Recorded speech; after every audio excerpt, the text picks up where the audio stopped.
r/relationship stories. Should I, 29F, try again with my ex-boyfriend, 28M, now that I've worked on myself? Hi everyone. As the title says, I'm really just looking for some thoughts or advice after the recent breakdown of my relationship, and whether I should give things another shot. My ex-boyfriend Jay, 28 meters, and I, 29F, had been dating for around a year and a half, but we've known each other a lot longer. We met in college over 10 years ago and we've been close friends since. A couple of months before we started dating, Jay had come out of a long-term relationship with B, 29F, but told me that he was sure that he wanted to be with me and had done for a long time. We fell hard, exchanged I love yous, and talked about our future together. Honestly, everything seemed perfect and we both thought we'd found our forever.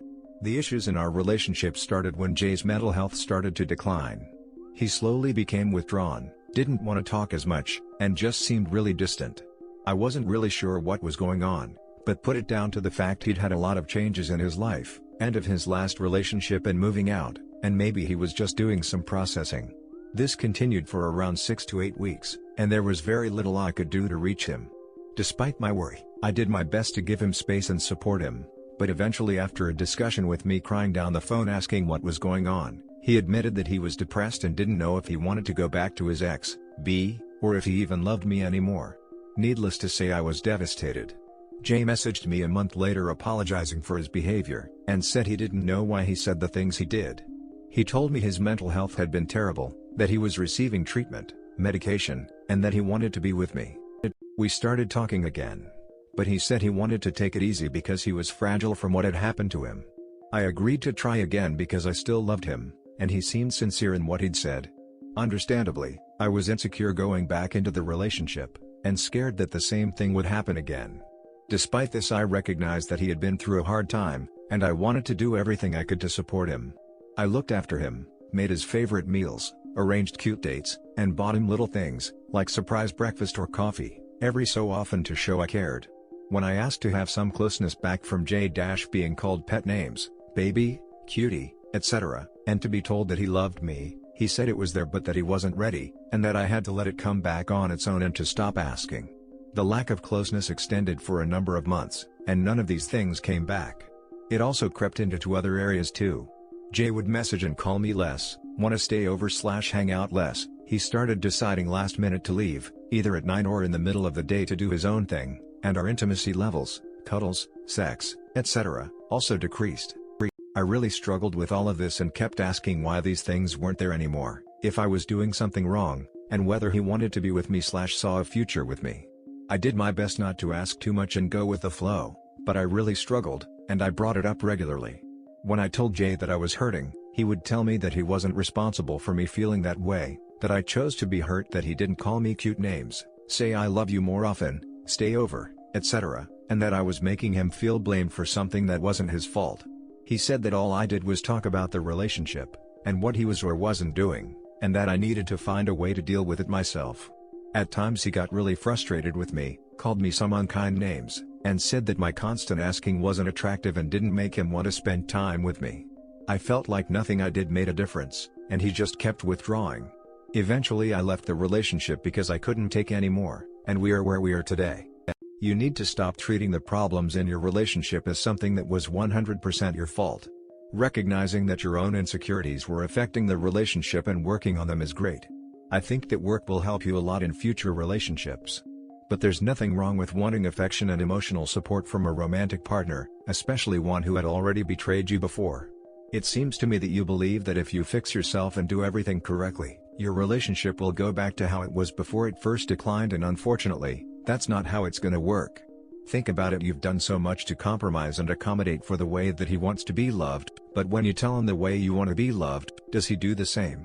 No, he tells you that's your problem and refuses to change anything. I'm not saying he's a bad person or that you haven't had a good run, but the fact is that he's shown you how much effort he's willing to put in, and you already know that's not going to be enough for you. That's not an indictment of either of your characters, it just means you aren't compatible. Keep working with your therapist. I promise there are people out there who will give you all the affection you want and more. Now for the next story. Do I go to the same college as my girlfriend?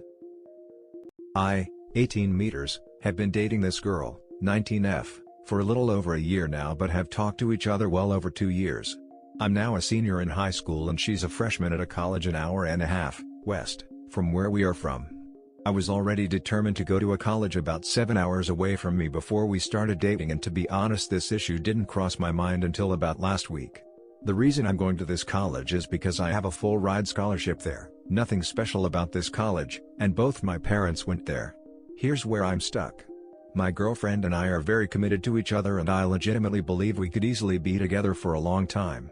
My college is still 6-ish hours west away from her, and my parents are moving another 6 hours west of me. This makes it so I'm stuck in the middle. My GF hate this idea and she suggested I should just go with her to her college. I then gave the idea to my parents about me going there too. Immediately shot down. They started lecturing me on how passing up a full ride for a girlfriend is the most immature thing I could do in this situation because they are paying 75% of my tuition. They also claim we could just do long distance and make it work somehow. Both my GF and I fear that if we did this long of a distance for 4 years our relationship will just fall apart. I'm seriously tempted to bite the bullet and just go with her to college and pay the tuition myself, but I feel like that is also an irrational choice. From my perspective, it's end our relationship due to college or pay the tuition myself because I'd rather be with her than have a full ride. The college she goes to literally costs like 10 grand a year max. I don't know. I'm just stuck in this entire situation. Fucking blows. Greater than they started lecturing me on how passing up a full ride for a girlfriend is the most immature thing I could do in this situation because they are paying 75% of my tuition. Your parents are right. You need to focus on what is going to set you up the best for your future career and financial situation, and deciding to go to a school that you'd have to take out loans for or pay for yourself just because of a girl is a really bad financial decision and shows that you're thinking with your hormones instead of your brain. If the relationship is strong enough to be worth staying in, then it's strong enough to survive a few years long distance. If it falls apart because of distance, it would have fallen apart anyway over something. Go to the school that's paid for. If you don't, you'll regret it. Your parents are correct. You're too young to be making these huge decisions and sacrifices for your relationship. If you weren't with your girlfriend, you would be accepting the full scholarship to the school that you want to attend. That is what you should do. 6-hour long distance isn't the end of the world. If both of you are committed to this relationship, then you can definitely make the time for regular visits. What happens if you go to her school and then you break up? Not only will you have given up your original school and scholarship that you wanted in the first place, but then you're stuck at a school with your ex-girlfriend. Now for the next story. How do I talk to my sister-in-law about the red flags in her relationship? I'm 30F, having trouble deciding what to do in this situation with my sil, Brittany, 25F. She is currently staying with us after a fight with her BF, James, 27 meters. They recently moved in together about an hour away from us, where before they'd had a long-distance relationship with about 3 hours between them for about 2 years. It was drama from the start. He wanted her to move to his hometown, 3 hours from her job, family, and friends, but she had just gotten a job as a nurse at one of the best hospitals in our state. She never wanted to change jobs in the first place, and after her parents talked to her about how crazy it would be to give that up, she and James came to a compromise of an hour commute for both of them to their respective jobs, but he's never really let go of what he's given up for her. Meanwhile, she gave up just as much. She's just as far from work, just as far from her family, just as far from her friends as he is. I don't think that's a healthy way to approach the situation anyway, because relationships aren't about keeping score, but I didn't say anything. Then he got a promotion that moved him to an office even farther away, and it's just been building resentment on his part since. His commute is now around an hour and 45 minutes. Yesterday he wanted to go home for some high school soccer reunion, but she had worked double shifts all week after being out of town for a wedding the weekend before and wanted to stay home. He started in on her about how he's missing out on so much with his friends because she forced him to move away, keeping in mind he's 27 years old and these are his high school friends, how she's forcing him to look for a job closer even though he just got promoted because she won't move farther out, going on about everything he's given up for her to the point she was in tears. He left after she asked him not to because she was upset. She came here and hasn't spoken to him since. James and Brittany are both immature, so I know it isn't all one-sided selfishness, and I know I only get her side of the story because I never talk to James one-on-one, but this situation isn't the only time I've had reservations about him. He never splits bills with her when we go out. And I know he doesn't because she made a comment when we were at her house one time, saying that James must really want pizza if he's willing to pay for it. He never pays for anything, and he was like, that's right, he doesn't respect her feeling on how to discipline their dog. She would never hit him, but she's said things before about how James beat the dog's ass for XYZ, which doesn't bode well for if/when they have kids. He never makes any effort to engage with her family when we all get together, and acts like we're all a bother to him. He is a staunch DRMP supporter, where she, at least from what she says, is a progressive Democrat, and takes every opportunity to demean her views and opinions. You get the idea. My partner and I have never really said anything because once you say it, you can't take it back, and then she'll always remember how we feel about James and it may cause resentment towards us, but we're getting to the end of our rope. I feel like now is the time to tell her about the red flags we see, but I also don't want to kick her when she's down. How do I approach talking to her about the problems that are apparent in her relationship even from an outside perspective? We offer to let her stay with us whenever she wants, to make the commute easier and also give her space when she needs it. He has been staying with his friends in his hometown, but now he's on his way home and expects her to be there when he gets there. He texted her something like, "If I'm expected to give up my social life to coddle your emotions, you better at least be there when I get home."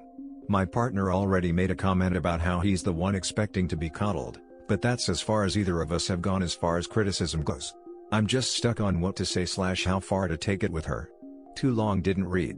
My sister-in-law is having problems with her BF that we saw coming from a mile away.